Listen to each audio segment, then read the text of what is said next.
Loktarwagar. Hey everybody, it's Jason Blaha here, everyone's favorite Orc Warrior, and it's time for another Orc Mode workout.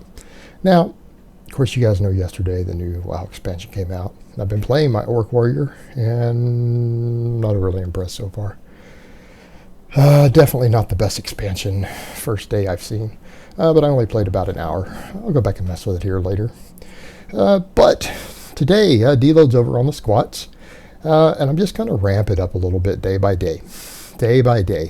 But I think what we're going to note here, I went 405, then I went 425 today. I'm going to keep increasing that, and then we'll start adding back off work again. Going to ease back into it. I'm kind of comfortable with the low bar technique I'm using now. I feel like my technique has cleaned up quite a bit. It's actually looking pretty decent in terms of just torso bar path. I probably could stand to bend over a bit further. A little more forward lean all the way through top to bottom. But in order to do that, I might need to set those J-hooks another peg lower at the top so I can actually pull that off successfully. Someone had said, it looks like the bar is up on your traps. I can tell, is that low bar? It's like the bar is definitely below my traps. I can feel it. That bar is sitting on my scapula. All right, it's sitting on my scapula. And it's hard to tell due to the camera angle, I guess. But definitely for me, it's down there. It's definitely down there. You can probably see me setting it in right there. Yeah, definitely below all the meat of my traps. So again, because I just kind of feel where it's at personally. But yeah, I mean, weight's not too heavy yet. I mean, it's moving a little slow. But, you know, reasonable. And again, probably because I haven't been low bar squatting and we took a deload. So it's going to take a little time to get that speed going again. And, you know, hopefully it doesn't feel much heavier for a little while than this 425 did today. My deadlift was just a nightmare today, mainly due to my hook grip. That's a whole nother topic. We'll get to that when we get to it. But yeah, we're just going to keep working the squat back up. Keep pushing it forward. We'll hit that 500 this year. Hit that 500. And you know, and maybe I should have been more conservative with that, thinking I was going to hit it months ago, not while slowly losing body weight, not cutting. That's just going to be a tricky balancing act. It's going to be a balancing act. But if you guys notice there, definitely not as much of the forward pull as we've been seeing. Like I said, I could probably maybe even get the bar a hair further down my back and get a little more bent over for true low bar, but we'll see how it goes. I don't think it's bad where it is now as far as a good balance goes. Me having a long torso and short legs, with the short legs, guys, I just really don't have to lean forward as far as some people do just to keep the bar mid-foot, even with a low bar. Kind of the beauty of it, because, you know, again, everything stays further back, particularly if I turn my knees out, you know, get stumpy legs. That's why, you know, it used to be hilarious. I used to think before everyone used to always say the silly stuff of think that I'm lying about my height, of thinking they think I'm shorter than I claim. People used to think I was taller than I claim. That's the hilarious part, because they'd see me sitting a lot and they'd see my torso and my arms, and everyone thought I was like 6'1", 6'2", and I'd be like, no guys, I'm 5'9". I got short people legs and a tall people upper body. You know, it is what it is. That's kind of funny. But yeah, the reality is I have stumpy legs, and that does make bar positioning easier on the squat. Benching went good today.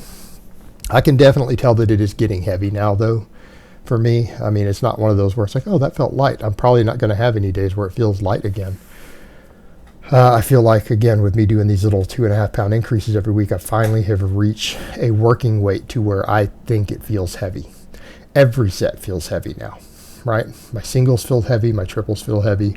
So we're right at that threshold to where I feel like I'm working pretty hard, that I'm lifting a weight that is challenging for me. It's not like grinders, it's not maxing, but it's now challenging enough that I'm probably going to get a good training effect. I did hit the uprights a couple times today though, so I need to probably slide a little bit further down the bench. But yeah, I got a pause, drove it up, and as you guys can see, it slowed a little near the top, so we can tell that this weight's getting challenging for me, right? It's not just flying up like it's, you know, an empty bar, like it was doing 10 pounds ago. So it's now at that point where it's challenging. And the same thing, all these triples, the third rep is just as challenging as that single was. all 3 of these triples. So basically, I had 4 reps today that were pretty heavy for me. So, I mean, that's good. That means we're right there where we need to be. Right there where we need to be. That was almost a touch and go, wasn't it? Borderline pause on that first rep. And again, you got dudes who do that and think they could call that a pause, and even it's faster than what I did there. You see that all the time. Cracks me up. I'm not going to name names. You guys know which YouTubers I'm talking about. Oh, I paused bench and they tapped it off their chest. It's like, bro, who you think you're kidding? Maybe you're dumbass fans, I guess. I don't know. Got to wonder, though, where some of these guys come up with this stuff. But it's all good. All that matters, if it gets caught at a meet and it's all good and they pass it, then they pass it. Pause is a pause, as long as you get 3 whites. But yeah, see, they're always fast on the first rep, then they get a little slower than the third one each time. A little bit slower. You see me kind of hitting that sticking point where I slow near the top. And, so again, it's challenging now.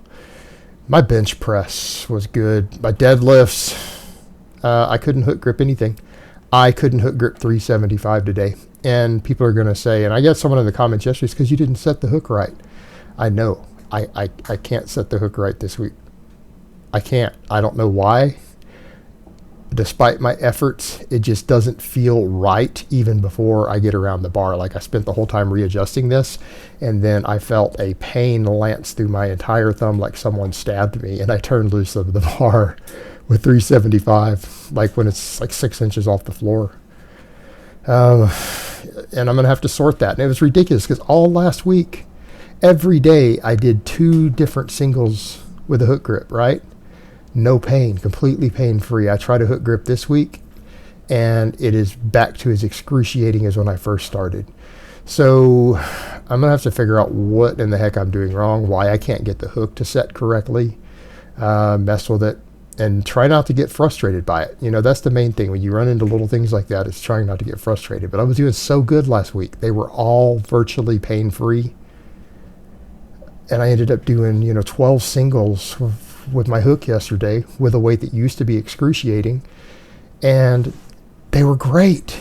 And then this week it's just, I took 1 day off, and it seems like I unlearned everything I learned. So I'm going to have to get those. It's really just about getting the webbing in my hand set in the right spot so I can wrap my thumb exactly perfect, and then getting the fingers around it, because I'm just not getting it in the right position for some reason now. And I just couldn't lift it. It hurt. Like, you see me shaking it? It felt like I got stabbed. And it is what it is. So I'm like, well, I need to do just 1 single with a double overhand and hold it just to get some grip training in today. So I went ahead and did that, and then I knocked out my pull-ups. Pull-ups went good. Got 8 from a dead hang, which, again, I have to note, like, I'm definitely noticing that. I feel like I've picked a good exercise here. I feel like I've picked a good exercise just because of where I'm feeling it. God, I sound like a stupid-ass bodybuilder. Just shoot me now. All right. Sound like a bodybuilder. I'm feeling the pump, bro. That's how I know it's working. Oh, my God. Again, people wonder why everyone accuses people who lift of being meatheads. It's those guys. That's what it is. So, got my 8 from a dead hang. The 8th one was challenging. Like, the 8th one was a little bit hard. Like, I probably could have waited a couple seconds and ground out a 9th and maybe a 10th, but they would have been real hard. The 8th one was definitely a bit challenging. So I feel like I got close to failure, close enough to get a good training effect. And again, overall, happy with them. Like I said, everything in this workout was good today other than the hook grip.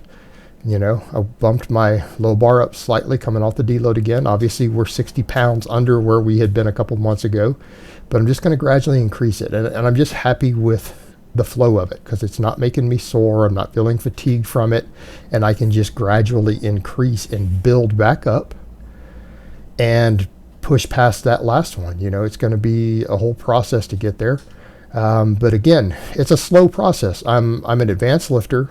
I'm middle-aged, and I'm slow cutting right now.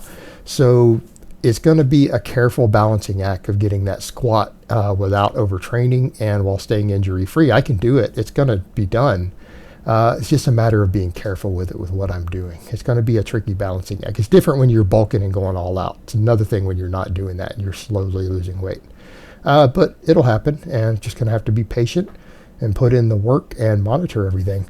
So I hope it's been informative, and I will talk to you guys next time.